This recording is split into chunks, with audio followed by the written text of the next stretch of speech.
നമസ്കാരം. മുൻ പ്രധാനമന്ത്രി മൻമോഹൻ സിംഗ് അന്തരിച്ചു. 92 വയസ്സായിരുന്നു.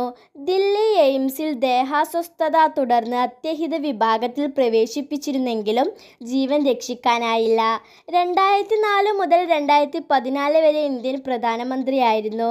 ഇന്ത്യ കണ്ട ഏറ്റവും മികച്ച സാമ്പത്തിക വിദഗ്ധരിൽ ഒരാളായിരുന്നു. അധ്യാപകനായി തുടങ്ങി പ്രധാനമന്ത്രി പദം വരെ എത്തിയ മഹത് വ്യക്തിത്വമാണ് ഓർമ്മയാകുന്നത്.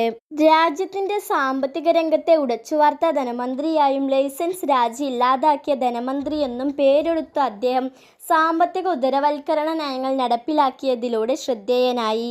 ജവഹർലാൽ നെഹ്റുവിന് ശേഷം 5 വർഷം പൂർത്തിയാക്കിയ ശേഷം വീണ്ടും അധികാരത്തിലെത്തിയ അദ്ദേഹം പ്രധാനമന്ത്രിയായിരുന്നു.